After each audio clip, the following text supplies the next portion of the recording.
rooted in the history of my people and this land.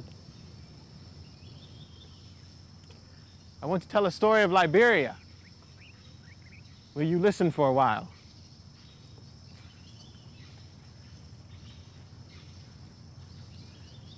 It's rather ironic where this story begins. In 1607, Europeans came to America. As subjects of British law, they brought with them the European concept of indentured servitude, a euphemism for temporary slavery.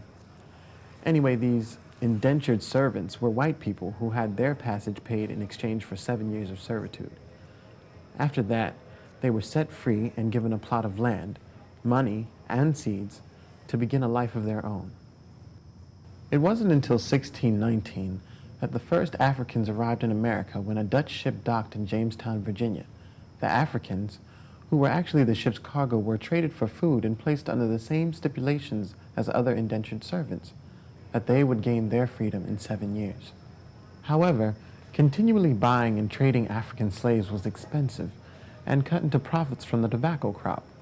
So it wasn't long before the colonists decided to model their slave codes after those in the Caribbean that mandated perpetual servitude.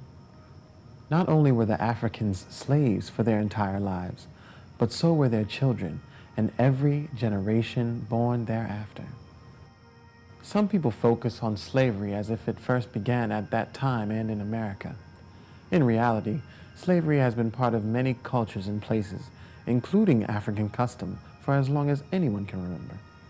Tribes would conquer other tribes and use the conquered as their own slave or sell them at the slave markets. This was a common practice throughout the history of my people. But the institution of slavery in America was different. The issue of freedom drives much human behavior, and it's ironic that as the population of black slaves in America grew, the American colonists began their own fight for freedom from Britain. This was, of course, known as the American Revolution. In the midst of this battle for release from English rule, the idea of self-government took form. Something radical and revolutionary was created as a result: the Declaration of Independence. We hold these truths to be self-evident, that all men are created equal, that they are endowed by their Creator with certain unalienable rights, that among these are life, liberty, and the pursuit of happiness, that to secure these rights, governments are instituted among men. The colonists wanted to start over with a blank slate, a tabula rasa, as if starting over were really part of the human experience. They wanted self-rule and attempted to create a level of equality that had previously only existed in theory. In 1781, with the defeat of the British at Yorktown, America became a free and independent nation, proclaiming liberty throughout the land. Now, how in good conscience could these champions of freedom talk of such a thing when they were slaveholders themselves? It's as if they were blind to their own hypocrisy. The very men who fought for freedom were dependent on slaves, people who were not free and had no chance for freedom. Of course, it is not human nature to want to be enslaved. Slavery, as it was practiced in America, had a dehumanizing effect, leaving the slaves with no hope for a better life. Slaves had started to revolt and plan conspiracies even before the beginning of the American Revolution. The slaveholders greatly feared the uprising of their slaves, and their fears were confirmed in 1791 with the Haitian Revolution. The whites felt at that time that these people who were here, these free black people remaining here, would be threatening to their society and their economy. So it would be good to get rid of them. And those who were still holding slaves felt if those free people remain here, they will still bring up about some disturbance. White Americans feared a massive slave uprising similar to the Haitian Revolution and were intimidated by free blacks becoming an integral part of the country's economy. The question was, what to do about it? Thomas Jefferson, one of the authors of the Declaration of Independence and a slave owner himself, wrote that all men are created equal. But the language was not meant to be inclusive and therefore was never applied to blacks, including free blacks. Full and equal citizenship would never occur under the government of his time. When Thomas Jefferson was a member of the General Assembly, he could not envision an integrated society in which free blacks were American citizens. He made a proposal to Congress for the emancipation and colonization of free blacks from the state of Virginia. The terms of the bill provided for the acquisition of territory elsewhere in the world for the gradual colonization of free blacks in a land of their own. The whole commerce between master and slave is a perpetual exercise of the most boisterous passions, the most unremitting despotism on the one part, the most degrading submission on the other. I tremble for my country when I think that God is just and that his justice cannot sleep forever. The blacks may assert their freedom. The Almighty has no attribute which can take sides with us in such a contest. Although Jefferson had a strong argument, Congress rejected the idea. Meanwhile, there was a growing movement to abolish slavery. And simply put, it was a moral force they thought they would bring to bear within the body politics to persuade their fellow Americans that it was immoral, it was ungodly to hold people in slavery. The thing to do was to abolish slavery and grant to these people their full citizenship. By 1807, Congress had not abolished slavery, but had outlawed the trading of slaves by voting to ban their importation. Instead of the slave trade coming to a close, it flourished as traders continued illegally importing slaves through North Carolina for use in the southern agricultural states. You see, Eli Whitney had invented the cotton gin 10 years earlier, which had made the cotton crop very profitable. So the plantation owners needed even more slaves to keep up with the demand.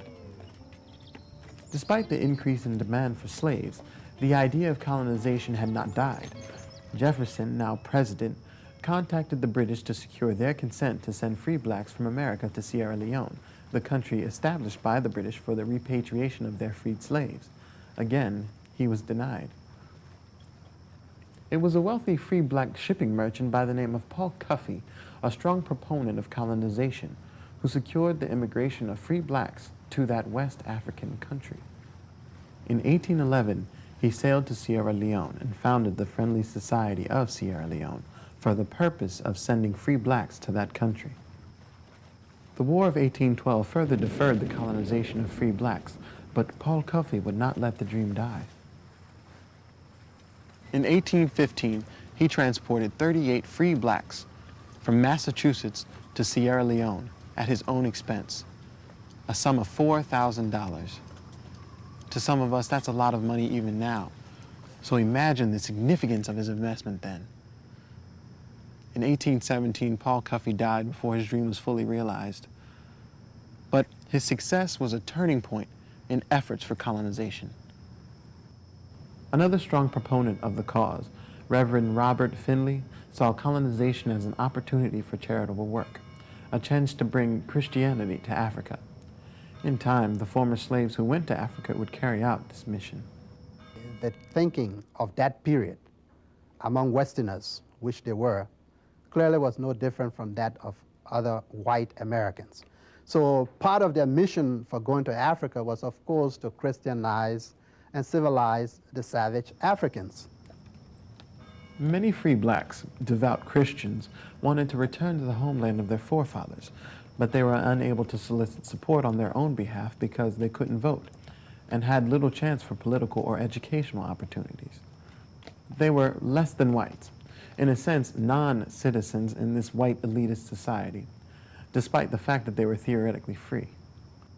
So, a growing number wanted to emigrate to Africa, but other free blacks wanted to stay in America and fight for the abolishment of slavery. At that time, the abolishment of slavery seemed unlikely, since there was still a continuous flow of slaves being imported into America illegally. But the population of free blacks was also still growing, and what to do about that remained a topic of great concern. Reverend Finley traveled to Washington, D.C. to win the support of the government.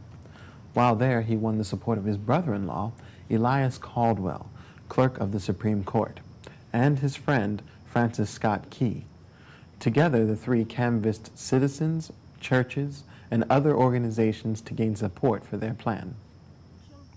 They formed the American Society for the Colonization of Free People of Color, later known as the American Colonization Society. The ACS was one of the most distinguished group of citizens ever assembled in any organization in American history. When the American Colonization Society was formed in December of 1816, all of its leaders were white, many of them slaveholders who did not want a free black population in the United States. They felt that the free black population belied slavery, that if you had a slave here and you said blacks were only capable of slavery, and then you had a rich seaman, black man like Paul Coffey, owning ships and traveling up and down the coast, how are you going to continue to claim that blacks are only able to be slaves?